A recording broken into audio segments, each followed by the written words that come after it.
बिस्मिल्लाहिर्रहमानिर्रहीम। अस्सलाम वालेकुम। माई सेल्फ एडवोकेट मियाँ सादिया वासदेव का। आपने उर्फ़ आम में ये सुना होगा कि जनाब अगर कोई शख्स 50 लाख की रजिस्ट्री या 50 लाख की मालियत का इंतकाल करवाना चाहता है तो उसकी जो पेमेंट होगी उसकी ट्रांजैक्शन थ्रू बैंक होगी, बैंक ड्राफ्ट के ज़रिए होगी। यानी कि 50 लाख तक अगर प्रॉपर्टी है, 50 लाख या 50 लाख से ऊपर की अगर प्रॉपर्टी है तो उसकी जितनी भी जो पेमेंट उसकी जो ट्रांजैक्शन है वो अब थ्रू बैंक करनी है, थ्रू चेक करनी है, बैंक ड्राफ्ट के ज़रिए करनी है। इसका असल में कानूनी मामलात के हद तक क्या हकीकत है, क्या असलियत है, उमूमी तौर पर जो हमारे रजिस्ट्रार हैं, तहसीलदार साहब हैं, जो लैंड रिकॉर्ड अथॉरिटीज़ में बैठे हुए हैं, जिन असिस्टेंट कलेक्टर वगैरह जिनके पास तहसीलदार रजिस्ट्रार उनके पास अथॉरिटीज़ मौजूद हैं, पावर्स हैं, तो वो जब किसी रजिस्ट्री के बयानात लेते हैं या इंतकाल वगैरह पास करने के लिए पार्टीज़ के बयानात लेते हैं तो वो देखते हैं कि जी अगर तो ये प्रॉपर्टी जो है वो 50 लाख या 50 लाख से ऊपर की है तो फिर इसकी जो ट्रांजैक्शन है वो थ्रू बैंक होनी चाहिए, वो थ्रू चेक की इसकी पेमेंट होनी चाहिए, बैंक ड्राफ्ट के ज़रिए इसकी पेमेंट होनी चाहिए। और इसके अलावा ये रजिस्ट्री जनाब नहीं हो सकती या ये इंतकाल नहीं हो सकता। कानूनी हवाले से क्या कहता है मैं आपको बताता हूँ। और ये मेरी जो वीडियो है, ये जो इनकम टैक्स का काम मेरे दोस्त कर रहे हैं, जो रजिस्ट्री का काम मेरे दोस्त कर रहे हैं, उनके लिए भी है। खुदारा आप इस चीज़ आवाज़ को बुलंद करें, आप इस चीज़ के हवाले से गौर करें और अपने अपने मुतल्लिका डिस्ट्रिक्ट में ये आवाज़ उठाएं। ठीक है, हमारे पास जनाब आला इनकम टैक्स ऑर्डिनेंस 2001 है। इसमें अमेंडमेंट आती है 30 जून 2021 को। कब अमेंडमेंट आती है नेट से आप डाउनलोड कर सकते हैं। 30 जून 2021 को इसमें एक सेक्शन ऐड किया जाता है, section 75A 75A, purchase of assets through bank channel, कि आपने जो प्रॉपर्टी है वो थ्रू बैंक चैनल परचेज करनी है। अब इसको पढ़ते हैं, ये क्या कहता है सेक्शन।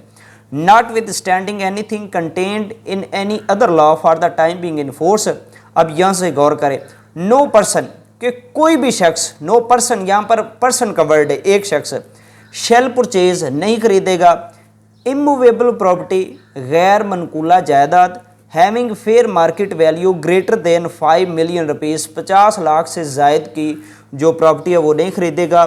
और by any other asset having fair market value और 1 मिलियन रुपीज़ अदरवाइज, या उसके अलावा अगर कोई दूसरी प्रॉपर्टी है तो वो 1 मिलियन की हद तक, और वो जनाबे वाला क्रॉस चेक के ज़रिए, बैंक और ड्राफ्ट के ज़रिए, जो बैंक ड्राफ्ट होता है उसके ज़रिए ये प्रॉपर्टी जो है वो परचेज़ की जाएगी। ये ख़रीदने वाले पर डिपेंड कर रहा है। पर जो सेल कर रहा है उस पर ये कंडीशन नहीं है, जो परचेज़ कर रहा है उस पर ये कंडीशन है।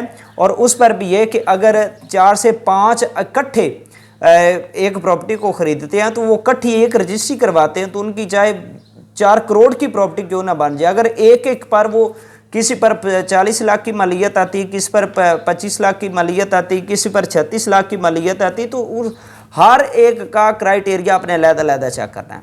ठीक है, ये क्या करते हैं, ये ओवरऑल देखते हैं कि जी इसकी ये कितनी वैल्यू है, ये जनाब आला 1 करोड़ 12 लाख है। नहीं नहीं नहीं, इसके बयान नहीं होंगे। भाई क्यों नहीं होंगे, इसमें 6 मुश्तरियान हैं, 6 इसके सेलर हैं, 6 इसके बायर हैं, सॉरी 6 इसके बायर हैं। एक ने 25 लाख पे किया, एक ने 36 लाख पे किया, एक ने 40 लाख पे किया।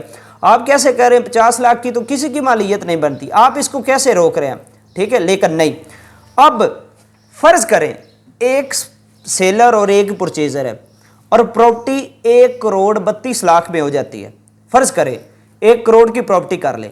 अब एक रजिस्ट्री है, खरीदार भी एक है, फरोख्त कुनिंदा भी एक है। ठीक है, और दोनों अफ्रीकन से एक एक है। ठीक है, और उसने उस बंदे को 1 करोड़ रुपया नेट कैश पेमेंट पे कर दी।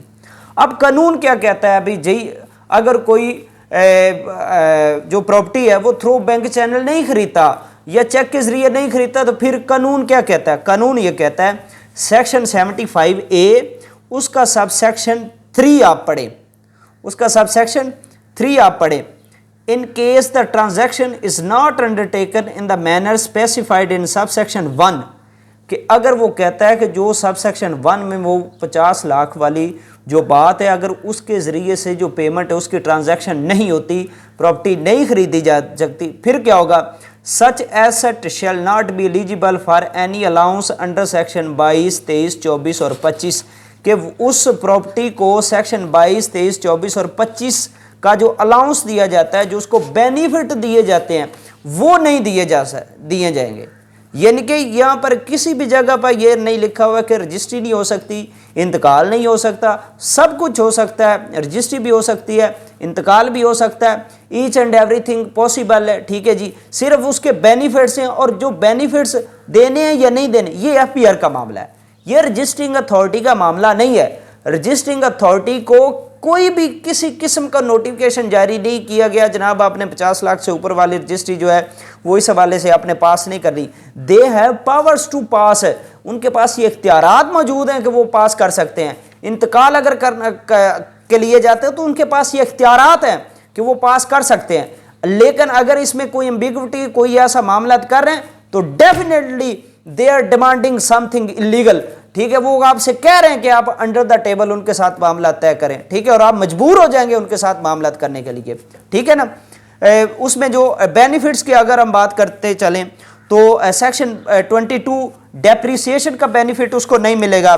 सेक्शन 23 इनिशियल अलाउंस का उसको उस प्रॉपर्टी को बेनिफिट नहीं मिलेगा। सेक्शन 24 इंटेंजिबल्स का उसको बेनिफिट नहीं मिलेगा। सिर्फ ये चीज़ें हैं इस लॉ में वाज़ेह तौर पर लिखा हुआ है कि 50 लाख से ऊपर वाली रजिस्ट्री या इंतकालात के बयान हो सकते हैं, हो सकते हैं, हो सकते हैं। अगर इस एक्ट में अगर ऐसी कोई चीज़ लिखी हुई है कि किसी रजिस्ट्रार को, किसी इंतकाल के तस्दीक नुमाइंदा शख्स को, किसी तहसीलदार को अगर कानून रोक रहा है तो जनाब मुझे ज़रूर बताइएगा। ठीक है, उम्मीद है आपको वीडियो पसंद आई होगी। मज़ीद वीडियोज़ के लिए चैनल को सब्सक्राइब करें, वीडियो को लाइक करें, शेयर करें।